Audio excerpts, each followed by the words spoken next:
সেদিনকে বন্ধুর অফিসে গেছিলাম একটা কাজে। বন্ধু বললো যে চল, অনেকদিন ভালো ফিশ ফ্রাই খাওয়া হয়নি, ফিশ ফ্রাই খেয়ে আসে কোনো রেস্টুরেন্ট থেকে। আমি বললাম পাগল, রেস্টুরেন্টে গিয়ে কেউ ফিশ ফ্রাই খায়?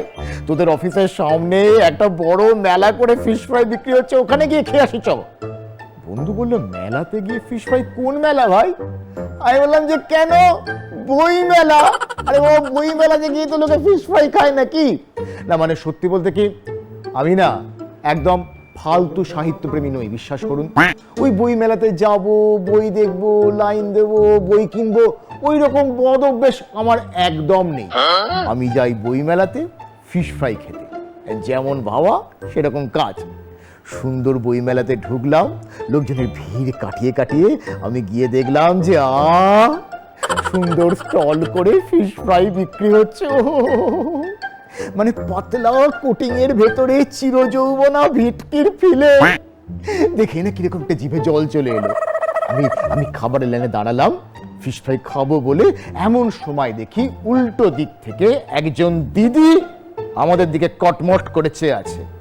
আমি বলছি নিজের মনে মনে, লজ্জাও করে না, অদ্ভুত লোক সব বই মেলাতে এসে ফিশ ফ্রাই খাচ্ছে। ছি! খুব মনে লাগলো কথা। সত্যি তো, বই না কিনে আমরা ফিশ ফ্রাই খাচ্ছি। কি লাভ এই জীবনের? খাবো না ফিশ ফ্রাই, দরকার নেই আমার ওই চিরযৌবনা ভেটকির ফিলের স্বাদ আস্বাদন করবার।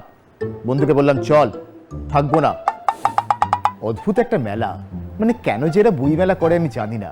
মানে এমন একটা মেলা, ওই হুজমির গুলি, বিছানার চাদর, কাঠের জিনিসপত্র কিচ্ছু বিক্রি হয় না।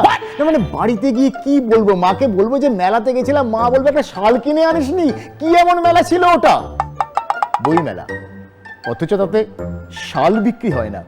সিরিয়াসলি এরকম মেলা করে কেন এরা? আমি মেলায় ঘুরে বেড়াচ্ছি, আরে বাবা এসছি, কিছু তো কিনতে হবে, না হয় মায়ের জন্য একটা সালোয়ার কামিজের পিসি কিনবো। কিন্তু সালোয়ার কামিজ কোথায়? চারিদিকে তো খালি এরা বই দিয়ে ভরিয়ে রেখেছে। আরে বাবা বই মেলাতে এত বই কে বিক্রি করে রে ভাই?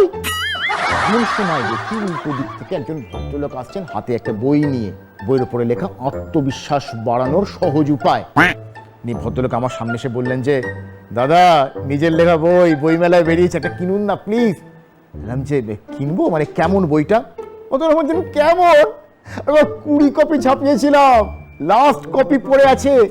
বললাম তাই? 19 কপি বিক্রি হয়ে গেছে। ভদ্রলোক একটুখানি হেসে বললেন যে না মানে 19 কপি বাড়িতে পড়ে আছে, এটা লাস্ট কপি আমি এনেছি বই মেলাতে, এটা আপনি নিলে আমি বাকি 19টা কপি আনবো। বুঝলাম যে অন্যের আত্মবিশ্বাস বাড়াতে গিয়ে ভদ্রলোক নিজের আত্মবিশ্বাসটা একটুখানি বেশি বাড়িয়ে তুলেছেন আর কি। যাই হোক, মেলায় ঘুরে বেড়াচ্ছি, দেখে একটা বিশাল বড় লাইন পড়েছে, আর সামনে একটা বড় সড়ো প্যান্ডেল, মানে বইয়ের স্টল আর কি। আমি লাইন দেখে, মানে যা স্বভাব আর কি বাঙালি, যে লাইন দেখে লাইন মারার অভ্যেস, তো আমি লাইন দেখে লাইনের পেছনে দাঁড়িয়ে পড়লাম। সামনের জনকে জিজ্ঞেস করলাম যে দাদা এটা কিসের লাইন? ভদ্রলোক খুব গম্ভীরভাবে বললেন যে সেটা আমি জানি না, কিন্তু আমার সামনের জন দাঁড়িয়েছেন বলে আমি দাঁড়িয়েছি। আমি তার সামনের জনকে জিজ্ঞেস করলাম যে দাদা এটা কিসের লাইন? ভদ্রলোক বললেন যে আমি জানি না, কিন্তু আমার পায়ে খুব ব্যথা করছিল, আমি আর চলতে পারছিলাম না, তাই আমি লাইনে দাঁড়িয়ে পড়েছি। আমি বুঝলাম যে এত সব বিদগ্ধ ব্যক্তিত্বরা যখন বলছেন, বুদ্ধিজীবীরা বলছেন, তখন কিছু তো একটা হবেই। তবে লাইনে দাঁড়ালাম, লাইন আস্তে আস্তে আস্তে আস্তে এগোচ্ছি, আমি ভেতরে ঢুকলাম, দেখলাম যে তাকে অনেক বই সাজানো আছে। আমি বইটা খুললাম, নিয়ে দেখলাম যে ওই দামের জায়গায় না আমার স্যালারিটা লেখা আছে। দেখলাম যে এইসব বই কেনার ক্ষমতা আমার নেই। সেই জন্য আমি যেহেতু প্যান্ডেলে ঢুকেছি, কিছু তো প্রণামী দিতেই হবে, তাই আমি পার্স থেকে 10টা টাকা বার করে বইয়ের ভেতরে ঢুকে চলে এলাম। না, বই কিনে আর লাভ নেই, বরঞ্চ এমনি মেলায় ঘুরি। হঠাৎ দেখি, বিশ্বাস করবেন না, একজন দাদা কাঁচুমাচু মুখ করে দাঁড়িয়েছিলেন, আর ওনার সামনে ওনার স্ত্রী খুব বকছেন, মানে যা নয় তাই বলছেন। লজ্জা করে না? বিমরতি হয়েছে, বুড়োধারী লোক, মেলায় এসে নোংরামি হচ্ছে, অসভ্যতামি হচ্ছে, চলো আজকে তুমি বাড়িতে। বললাম যে বই মেলাতে এসেও, যেহেতু ঝামেলা হচ্ছে সেই জন্য আমার স্বভাব হচ্ছে ঝামেলাটা কেন হচ্ছে সেটা একটুখানি দেখা। দাদা কি করেছে যে এত রেগে গেছেন বই মেলাতে এসে? বই ধরে টেনে নিয়েছেন নাকি? আর বলবেন না কি করেছে? যে কি না, বই মেলাতে এসে খোঁজ করছে প্রাপ্তবয়স্কদের বই কোথায় পাওয়া যায়। হ্যাঁ, কি বলছেন দাদা? দাদা কাঁচু মাচু মুখ করে দাঁড়িয়েছে, আর বলবেন না ভেবেছিলাম একটুখানি দুষ্টু বই কিনবো, কিন্তু বউ দেখে নিয়েছে, খুব বকছে। আমি বৌদিকে জিজ্ঞেস করলাম, বৌদি একটা কথা জিজ্ঞেস করবো, মাইন্ড করবেন না তো? বৌদি বললেন কি? আমি বললাম যে দাদা কোন স্টলে খোঁজ করছিলেন, একটুখানি আমাকেও বলুন না, আমিও যাবো আর কি। বৌদি আমার দিকে কটমট করে তাকালেন, বেরিয়ে যান এখান থেকে।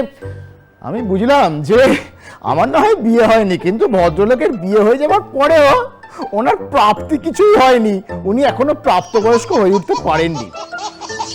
ঘুরে ঘুরে মেলাতে ঘুরে ঘুরে প্রচন্ড খিদে পেয়ে আমি গেলাম স্টলের দিকে, খাবারের স্টল যেখানে লেগেছে সেখানে দেখে আরো বেশি ভিড় হয়ে গেছে। যাক বাবা, এইবারে আমি ওই ভেটকির ফিলে খাবো। অর্ডার দিলাম আমি। তারপরে হঠাৎ দেখি একটা চেনা আওয়াজ, সেই চেনা গলা। দেখলাম সেই দিদি যিনি আমাকে ফিশ ফ্রাই খেতে বারণ করেছিলেন, বকেছিলেন, তিনি আমাকে বলছেন যে আপনার কাছে 200 টাকা হবে। আমি বললাম যে কেন দিদি, 200 টাকা কেন? না দেখুন না, আমার না ওই ইউপিআইটা কাজ করছে না, আমি ওই ভেটকির দামটা দিতে পারছি না, ফিশ ফ্রাইয়ের দামটা, আমি ওই ক্যাশটা আমি ক্যারি করছি না। আমি বললাম যে দিদি, আপনি তো আমাকে ফিশ ফ্রাই খেতে বারণ করেছিলেন, আর আপনি নিজে ফিশ ফ্রাই খাচ্ছেন বইমেলাতে এসে। দিদি একটুখানি লজ্জা ভাবে তাকিয়ে বললেন যে আসলে ওগুলো করতে হয় আর কি, ব্লগিং করি তো, সোশ্যাল মিডিয়াতে বলতে হয় যে বইমেলা ফিশ ফ্রাই খাচ্ছে বই কিনছে না, সেই জন্য বলে ফেলেছে কি, প্লিজ কিছু মাইন্ড করবে না, 200 টাকা দেবেন। দিয়ে দিলাম 200 টাকা আমি পকেট থেকে বার করে। খান ফিশ ফ্রাই খান আপনি বইমেলাতে এসে, আমার কি, আমার তো কোনো সময়তে ইউপিআই কাজ করে না, 200 টাকা ছিল সেটাও আমি দিয়ে দিলাম।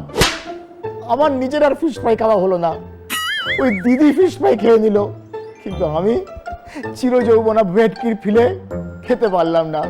বই মেলাতে গিয়ে আমি কিচ্ছু পেলাম না, হুজমির গুলি পেলাম না, সালোয়ার কামিজের পিস পেলাম না, বই পেলাম না, ফিশ ফ্রাইও খেতে পারলাম না। আমি বই মেলা গেলাম কেন?